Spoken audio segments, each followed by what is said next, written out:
So here we are on a wet day in Dubai, and no better time to really talk about judging distances with wedges as we hide away in the gym here at the Butch Harmon School of Golf.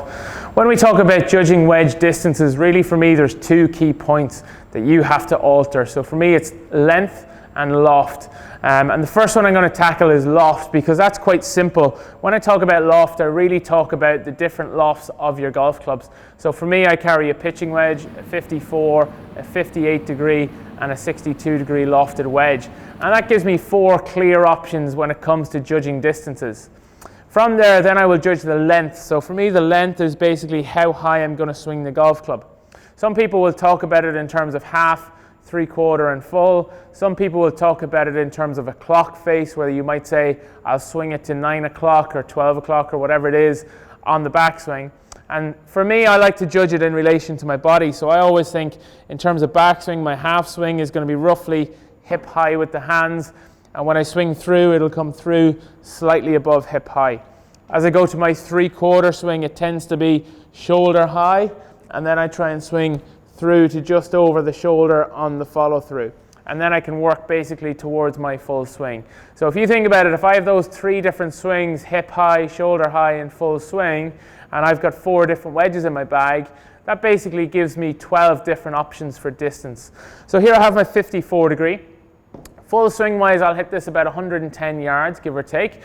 So again, when I go into my half swing, let's say hip high to hip high, I'm probably talking around about 50, 60 yards. So again, as I set up to this, ball position pretty much middle. I'm going to have the shaft pretty much middle. And my goal is hip high and then just higher than hip high on the follow through. So here we go, first one.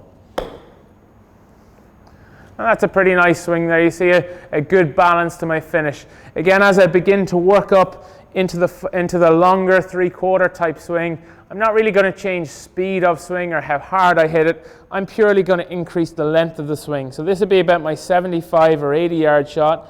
Again, I'm going to swing it back maybe as high as shoulder and then through slightly higher than shoulder on the follow through.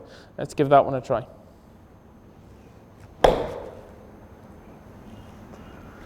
Again, nice rhythm and nice strike, and that one there has probably gone about 80 yards, give or take. And again, as I work into my full swing again, the rhythm will stay the same. This makes it very easy and very precise when it comes to judging distances with wedges. You're not depending on power or a lot of drive from the legs. It's purely just the length or the loft of the golf club.